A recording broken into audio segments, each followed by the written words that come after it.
ஜல்லிக்கட்டு ஒன்றும் ஐபிஎல் போட்டியல்ல. அவனியாபுரம் ஜல்லிக்கட்டை அரசே நடத்த நீதிமன்றம் அதிரடி உத்தரவு. வணக்கம். உலக புகழ்பெற்ற அவனியாபுரம் ஜல்லிக்கட்டு போட்டியை நடத்தும் அதிகாரம் குறித்து சென்னை உயர்நீதிமன்ற மதுரை கிளை இன்று மிக முக்கியமான தீர்ப்பை வழங்கியுள்ளது.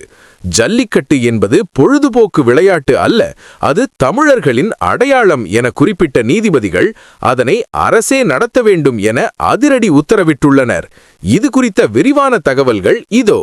ஆம், மதுரை அவனியாபுரம் ஜல்லிக்கட்டு போட்டியை தங்களது கிராம கமிட்டியே நடத்த அனுமதிக்க வேண்டும் என பி. முருகன் என்பவர் தொடர்ந்த வழக்கில் நீதிபதிகள் ஜி. ஜெயச்சந்திரன் மற்றும் கே. ராமகிருஷ்ணன் ஆகியோர் அடங்கிய அமர்வு இன்று தீர்ப்பளித்தது.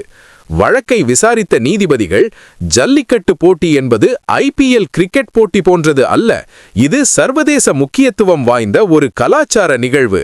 கடந்த காலங்களில் தனிநபர்கள் மற்றும் குறிப்பிட்ட சங்கங்கள் இந்த போட்டியை நடத்தியபோது பல்வேறு மோதல்களும் சட்டம் ஒழுங்கு சிக்கல்களும் ஏற்பட்டன என சுட்டிக்காட்டினர். நீதிமன்றம் வழங்கிய இறுதி உத்தரவு என்ன? கிராம கமிட்டியினருக்கு இதில் இடமுண்டா? நீதிபதிகள் தங்களது உத்தரவில் அவனியாபுரம், பாலமேடு மற்றும் அலங்காநல்லூர் ஆகிய 3 இடங்களிலும் நடைபெறும் ஜல்லிக்கட்டு போட்டிகளை வருவாய்த்துறை அதிகாரிகளே நேரடியாக நடத்த வேண்டும் என உத்தரவிட்டுள்ளனர். தனிநபர்கள் யாரும் உரிமை கோர முடியாது என்றும், கிராம கமிட்டி உறுப்பினர்கள் வேண்டுமானால் மாவட்ட நிர்வாகம் அமைக்கும் ஆலோசனை குழுவில் இடம்பெற்று ஒத்துழைப்பு வழங்கலாம் என்றும் நீதிபதிகள் தெளிவுபடுத்தினர். இதன் மூலம் ஜல்லிக்கட்டு போட்டிகளில் நிலவி வந்த நிர்வாக ரீதியான மோதல்களுக்கு உயர்நீதிமன்றம் ஒரு முற்றுப்புள்ளி வைத்துள்ளது.